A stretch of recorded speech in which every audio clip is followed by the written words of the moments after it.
un campeón, un ganador. Pero en esta hora, hermano, yo quiero decirte cuatro cosas, son 5, perdón, que nos van a ayudar a contraatacar. Y la primera es, hermanos, es que tienes un enemigo que te atacará en los lugares donde más seguro te sientas. Por eso, mi querido hermano, tu reacción es la más importante que tu situación. Mi querido hermano, en la vida cotidiana hay situaciones y hay personas que le dan más importancia a la situación que a cómo van a reaccionar en el problema.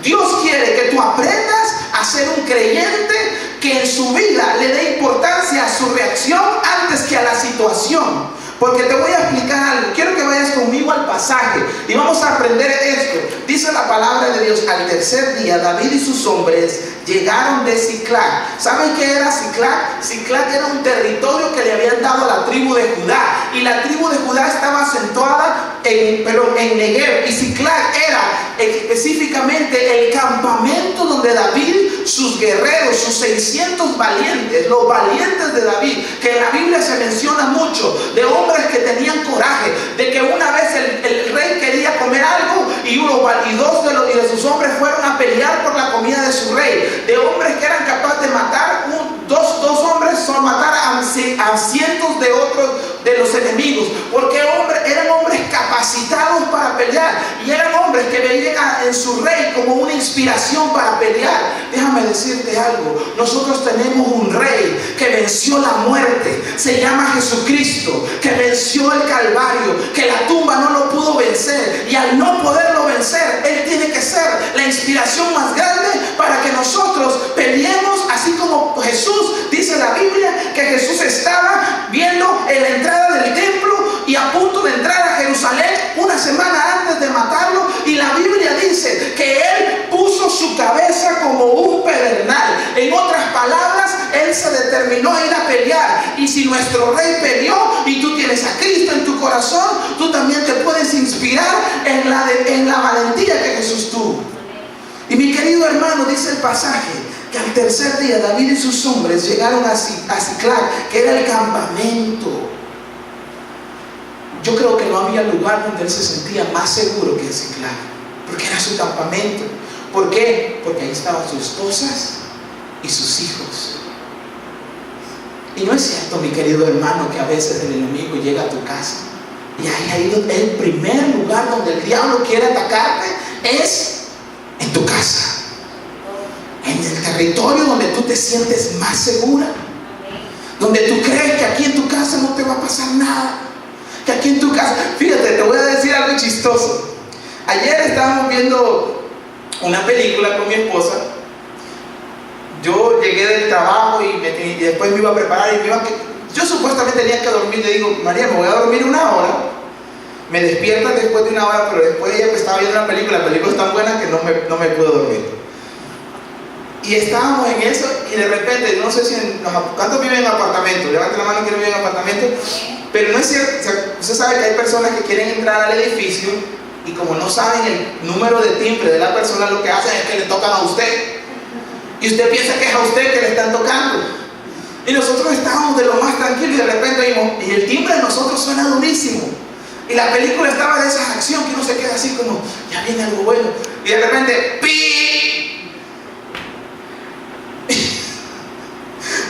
Mi esposa pegaba un salto. Y yo, el hombre de la casa, ¿no? Y me empuja,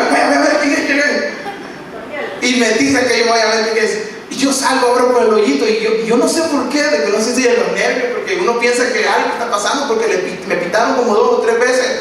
Y yo dije: ¿quién es? Me puse como fuerte para que le tuviera miedo, ¿no? Who is this? Y yo abrí por el hoyito y no vi a nadie. Y mi esposa me dice: baby, no abras, que no sabes quién es. Y yo abro la puerta y salgo. Y era el chino, alguien de la comida china que alguien había ordenado. Pero sabe una cosa, qué feo se siente cuando en el interior de tu casa, donde tú te sientes seguro, sucede algo que tú no esperas que va a suceder. Qué feo se siente cuando tú deberías de sentirte seguro con los tuyos, disfrutando con los tuyos, viene el enemigo y agarra a uno de tus hijos y lo encierra en un hábito, en una situación, en una relación, en una dificultad. Qué feo es cuando en tu casa, que tú dices que tú cuidas a tus hijos, uno de tus niños se te enferma. Y tú dices, pero está en mi casa, es mi culpa porque yo le estoy dando de comer. Yo soy el que debo tener cuidado. Qué feo es cuando en tu casa tu esposo te grita. Qué feo es cuando en tu casa te peleas con tu hermana. Donde tú sientes que tú deberías de estar seguro, es donde más el enemigo quiere atacarte. Qué feo es cuando en tu casa no te sientes entendido por tus padres. Yo te digo algo, David estaba pasando esa misma situación, porque el enemigo siempre va a atacar en el lugar donde te sientas más seguro. Por eso, para poder contraatacar, lo primero que tienes que hacer es enfocarte más en tu reacción antes que en la condición o la situación que está pasando. Hermano, no se te olvide eso. Cuando venga una situación difícil en tu vida y que sientas que el enemigo está atacando tu hogar, hay alguien que se está metiendo en tu matrimonio, hay algo que tú estás viendo en tu esposo que no está correcto, lo primero que tienes que ver es enfocarte en la situación, en tu reacción, en cómo tú vas a reaccionar antes que ir a gritar e ir a pelear con la persona. Te explico por qué. Porque la Biblia dice que nuestra lucha no es ni contra carne ni sangre, sino contra huestes y potestades de las regiones celestes. Jesús no reprendió a Pedro. Jesús, cuando Pedro le dijo, Señor, que no vayas a la cruz nunca, yo iré contigo hasta la muerte, Jesús le dijo, apártate de mí, Satanás. Y reprendió a Satanás en la vida de Pedro. Por eso nosotros nos debemos de enfocar más en nuestra reacción. Porque te voy a decir, tú no puedes hacer nada por la reacción de los otros, pero sí puedes actuar y puedes cambiar tu reacción.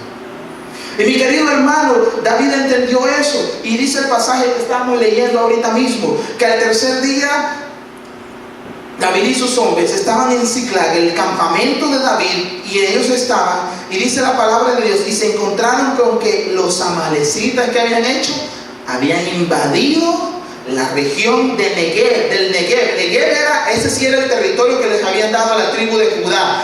¿Dónde estaba la tribu de Judá? En Negev. Y con que luego de atacar e incendiar, mire lo que hizo el diablo, atacó e incendió. Los enemigos atacan e incendiaron. Y dice, Ziklag, habían tomado cautivo a las mujeres. ¿Saben una cosa? Este pasaje es tremendo, porque el enemigo de David vino y agarró algo que no le pertenecía. ¿Cuántas veces el diablo ataca a alguien en nuestro hogar y nos quita algo que no le pertenece a él? Quizás tú has perdido el respeto de tus hijos. Quizás tú has perdido la comunicación con tu esposo. Quizás ya no eran las cosas como eran antes, ya no están pasando. Y tú sientes que algo se ha arrebatado de tus relaciones familiares. O quizás en tu trabajo alguien te irrespetó y el diablo quiere arrebatar el respeto que te tenían tus compañeros de trabajo. Y los amalecitas habían tomado cautivo a las mujeres. Y todos los que estaban ahí, desde el más grande hasta el más pequeño, o sea que hasta los niños se habían llevado. Sin embargo, no habían matado a nadie. ¿Y saben qué significa ese sin embargo no habían matado a nadie? Una provocación directa del enemigo. ¿Saben qué le estaban diciendo? ¿Saben qué hacían los amalecitas con los cautivos? A las mujeres las hacían sus mujeres. A los niños los ponían a servirle a ellos. En otras palabras, a la gente que David amaba, los iban a tener como esclavos. ¿Saben qué? Le estaban diciendo a David, tú que eres el rey, yo tendré a tu mujer. Imagínense qué tremenda esa situación. Porque si los matan, ¿qué es lo que le queda a David? Vengarse o quedarse llorando a su familia. Pero ¿Qué cree que ellos buscaban que le dolía más a sus enemigos? Y yo quiero darte algunos pasajes tremendos para que entiendas al enemigo que tú tienes. Algunos creen que Satanás es solamente una fantasía, pero mira lo que dice 1 Pedro capítulo 5 versículo 8: practiquen el dominio propio. Eso que está hablando de tu reacción, no de la situación. Manténganse alertas, despiertos. ¿Sabes una cosa? Yo te doy, madre, ora por tus hijos cuando estén dormidos. En el nombre de Jesús declaro que esta niña, tú le vas a poner un esposo bueno, un hombre de Dios, un hombre que tenga temor, y todo aquello que no venga de ti, quítaselo. Y tienes que ponerte alerta, porque déjame decirte, si algo el enemigo está interesado en destruir, es a la familia. Dice, su enemigo, el diablo, ronda como león rugiente buscando a quien devorar. ¿Sabes una cosa? Si hay un cristiano que todo tiempo se cree una oveja, el diablo se lo va a comer. Pero la Biblia también dice que tú eres un guerrero de Cristo, que tú tienes que pelear la buena batalla de la fe, porque si solamente te quedas como una ovejita, en cualquier momento viene el diablo y te come.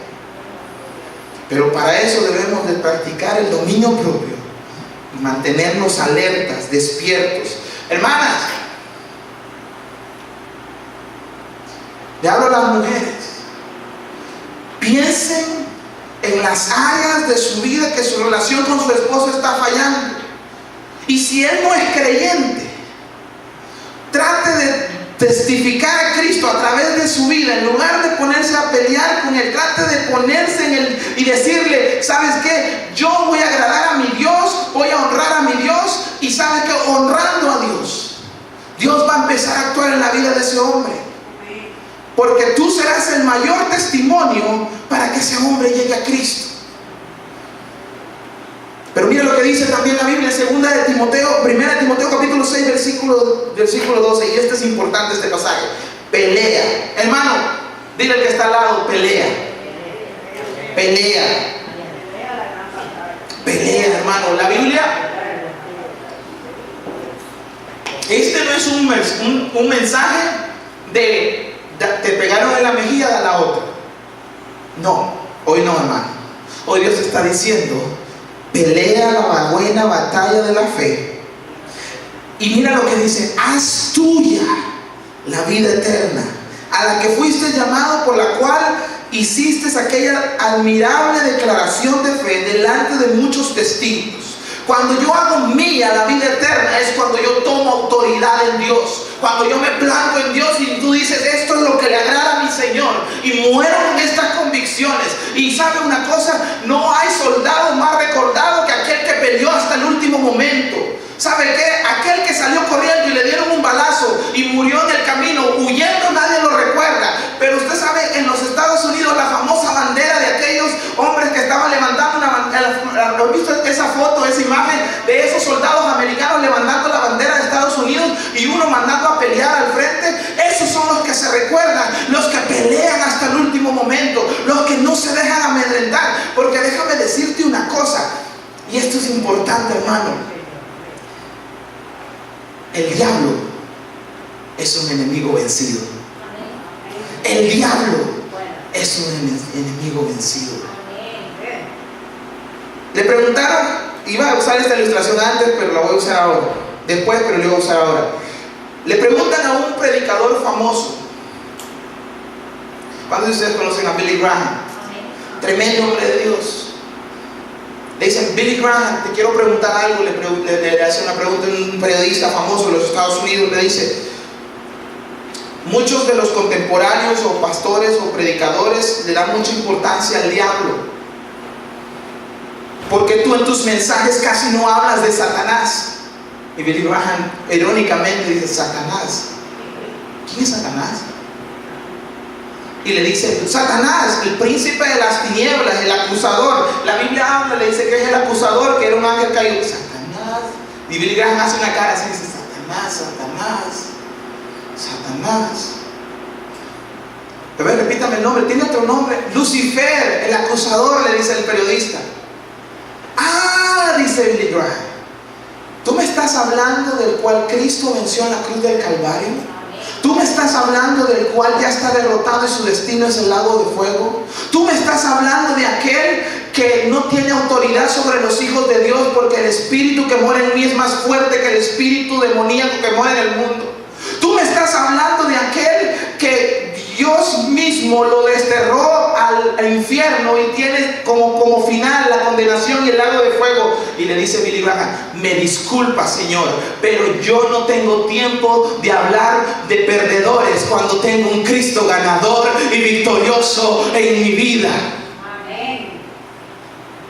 Me encantó esa entrevista, porque muchos de nosotros estamos en una pelea cuando estamos peleando con alguien que ya está derrotado. Pero aunque él ya está derrotado, hermano, él quiere hacer tres cosas.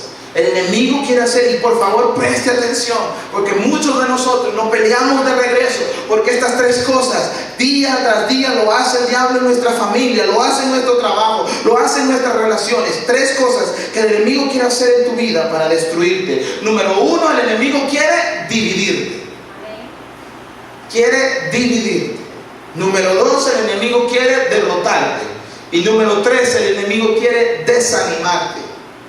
Dividirte, derrotarte y desanimarte. ¿Dónde encontramos eso? Vamos al pasaje que estamos leyendo. Mi querido hermano, mire lo que dice la palabra de Dios. Dice en el versículo 3: cuando David y sus hombres llegaron. ¿De dónde llegaron? De otra batalla. ¿Qué estaba pasando? Las mujeres y los hijos estaban en un lado y los hombres en otro. Estaban divididos.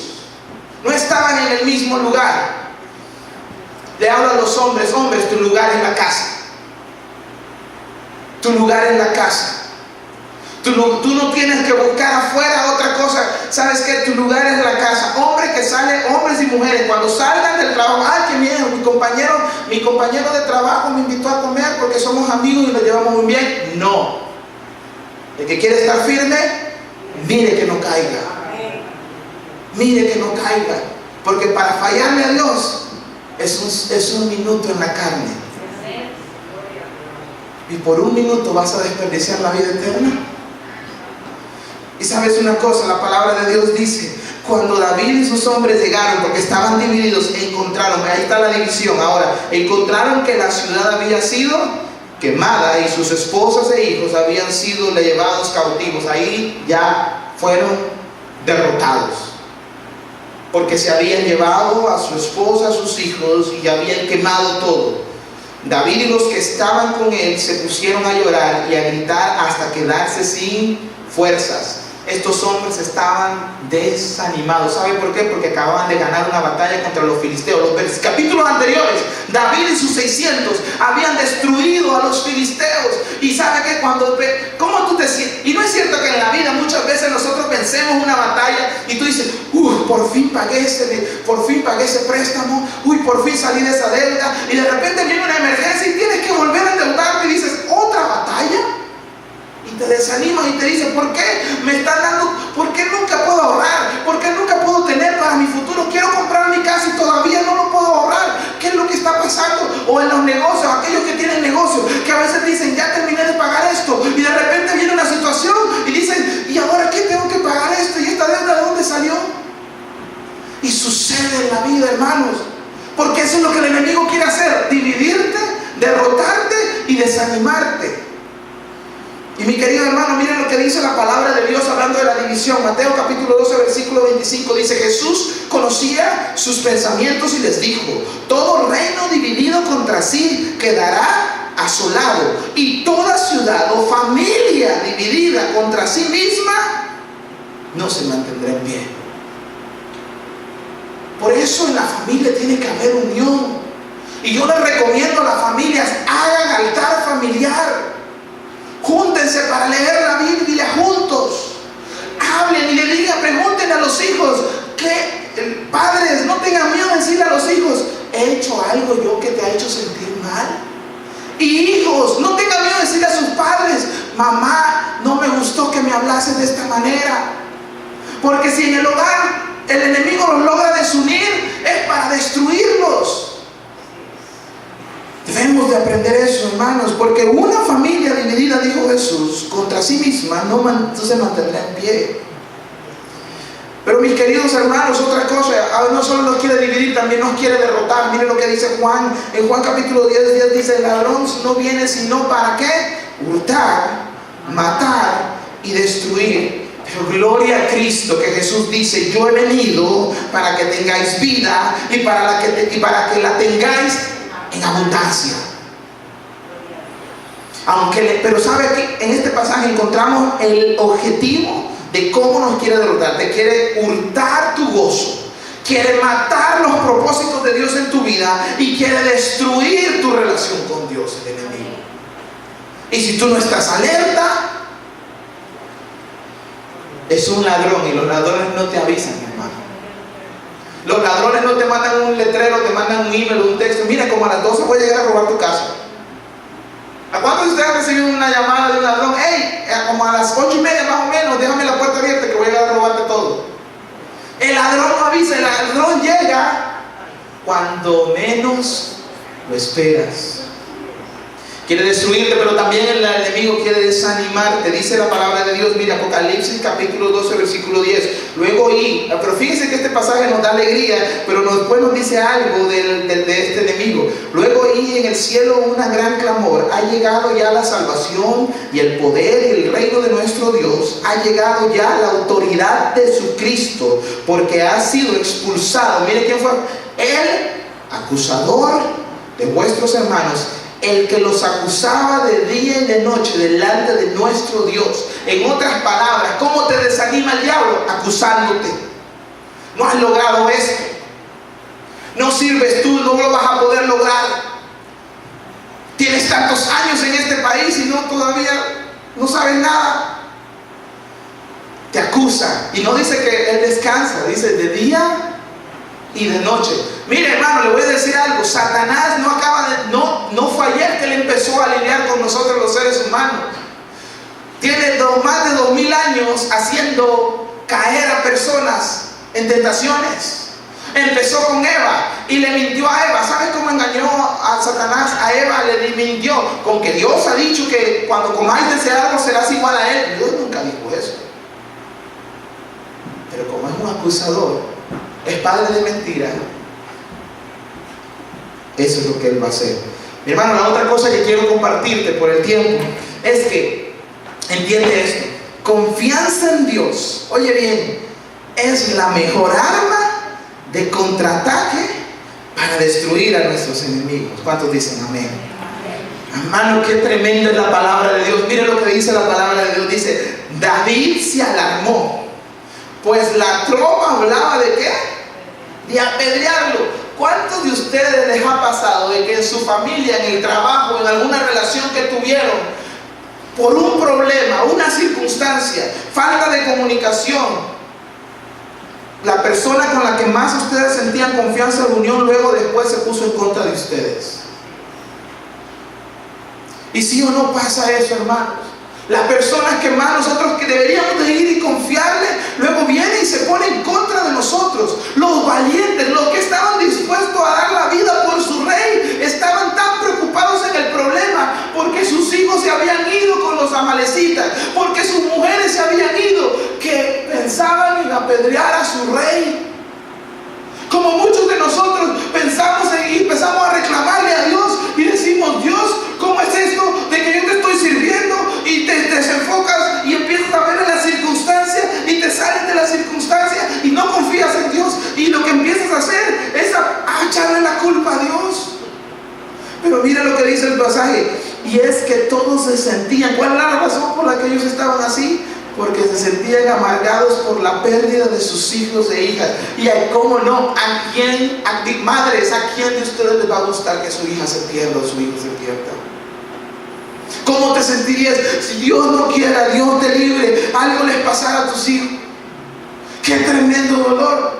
Y esto es lo que estaba pasando en esta situación, en este momento. Hermanos, un paréntesis: ¿cuántos tienen frío para ir a apagar los aires? Por lo menos los dos de adelante, apaga los dos de adelante, hermano. Gracias. Volvamos a esto, hermano. Yo porque tengo aquí mi jacket, no se puede. Pero hermano, vamos a apagar los dos aires para que quede nosotros. Volviendo a esto, hermanos, Dice que ellos se sentían amargados porque sus hijos se habían ido, ya no tenían a sus hijos. Pero ¿sabe una cosa? Aquí vemos la actitud de un hombre acostumbrado a ganar batallas y a enfocarse más en su reacción que en su situación. Porque mire la actitud de David. ¿Se acuerdan que hace una semana yo prediqué que todos tenemos un pero en nuestra vida? Que a veces decimos, esto fulano es esto y esta persona, pero leproso. Lo que le pasaba a Naamán. ¿Se acuerdan de Naamán? Yo hablé de Naamán. Le voy a decir una cosa, este hombre tenía un pero bueno. Porque a pesar de todo, no tenía familia, le habían quemado toda su casa, le habían atacado le habían robado a sus mujeres, a sus hijos, pero cobró ánimo y puso su confianza en el Señor su Dios. Y cuando tú pones tu confianza en Dios, mira lo que sucede. Entonces le dijo al sacerdote Abiatar, hijo de Ahimelech, mire qué le dijo: tráeme el efod. Tan pronto como Abiatar se lo puso, pero cuando Abiatar se lo trajo, David consultó al Señor. Ahora yo quiero que nos detengamos ahí y quiero enseñarte algo. Ese mismo rey, ese mismo David fue el mismo que escribió este Salmo 27:1 y dijo: el Señor es mi luz y mi salvación. ¿A quién temeré? El Señor es el baluarte de mi vida. ¿Quién podrá amedrentarme? En otra versión dice: ¿de quién podré atemorizarme? ¿Y sabe qué le dijo David? Tráeme el alfod. ¿Y sabe qué era el alfod? El alfod era el traje que los sumos sacerdotes se ponían para entrar al lugar santo. Mi querido hermano, esto es una verdad y una enseñanza que Dios quiere hablarte en esta hora. Hay momentos que tú necesitas ser un guerrero, pero cuando llegas delante de Dios, que es el que va a pelear por ti, tú no necesitas el traje de guerrero, tú necesitas el alfod, tú necesitas ponerte la coraza de justicia y decirle: Señor, en esta hora voy a entrar a tu presencia, yo no puedo, yo me tengo que humillar. Y el rey, el poderoso, el David, ¿sabe una de las cosas que me encanta de David? Que a David lo vemos danzando, a David lo vemos demostrando su amistad con un hombre llamado el hijo de Saúl, ¿cómo se llamaba? Jonatán. Lo vemos ahí con amigos que se dice que se amaban con Jonatán, y mucha gente dice: entonces como que había algo entre ellos. No, es que él sabía ser amigo, él sabía gozarse, pero también él sabía ser guerrero cuando tenía que ser guerrero, y sabía humillarse cuando tenía que humillarse, y él sabía que para poner confianza en el Señor, él no necesitaba la armadura de guerrero, él no necesitaba la espada. La Biblia dice: no es con espada ni con ejército, sino con tu Santo Espíritu, con la presencia de Dios tú puedes llegar más allá que con las peleas, que con los cuchiches, que con tus argumentos humanos. Cuando tú te pones el alfod, tú estás diciéndole: Señor, hoy entro a tu presencia y yo no puedo, pero tú sí puedes. Amén. Y dice que se puso el alfod, y la Biblia dice que en Apocalipsis 1:6 dice: y nos hizo reyes y sacerdotes para Dios, su Padre. A Él sea la gloria, el imperio por los siglos de los siglos. Amén. Usted es un sacerdote delante de Dios. Usted puede interceder. Y cuando usted intercede, por eso la Biblia dice que nuestras armas no son carnales, sino poderosas en Dios. Querido hermano, Dios está hablando en esta hora. Mira, otra cosa que quiero decirte acerca de David es esto. Una promesa de Dios, tiene más poder que todos los engaños y mentiras del diablo. Una promesa de Dios, una palabra de Dios. Por eso es importante que tú te pongas el alfod en momentos donde tú antes de contraatacar, usted tiene que ponerse en oración. Antes de contraatacar, usted tiene que humillarse delante de Dios. Y este hombre se puso el alfod. Y después de eso dice que, mire lo que hizo. Porque estamos diciendo que una promesa de Dios tiene más poder que cualquier mentira y engaño del diablo. Miren lo que dice la palabra. David consultó al Señor. Y me encanta este pasaje, hermano. Y por favor, recuerde esto. Cuando usted tenga un problema, cuando tenga una situación en su hogar, cuando un hijo se esté perdiendo, cuando haya necesidad económica, cuando haya falta de trabajo, cuando en su trabajo quiere que las cosas mejoren, pregúntele al Señor. Y miren lo que le dice. ¿Debo perseguir a esa banda? Y no solo le pregunta, le pregunta qué debe hacer y si él va con él y le va a ayudar y las cosas le van a salir bien. ¿Se fijó? Dice, ¿debo perseguir esa banda? Le está preguntando qué debe de hacer. ¿Los voy a alcanzar? Le está preguntando qué va a pasar, Dios. Dame una promesa, dame algo para yo agarrarlo y poder pelear. Y le dice Dios, mire lo que Dios le dice, persíguelos, le respondió el Señor. Vas a alcanzarlos y rescatar a los cautivos. Mi querido hermano, hay alguien aquí que Dios le está diciendo, pelea. No bajes los brazos. Vas a alcanzarlos. Vas a recuperar lo tuyo. Lo que el diablo te quitó, hasta aquí llegó, porque yo estaré contigo. La palabra de Dios dice en Mateo, dice, pidan y se les dará, busquen y encontrarán, llamen y se les abrirá, porque todo el que pide recibirá, y el que busca encuentra, y al que llama se le abre. Gloria sea el nombre de Dios.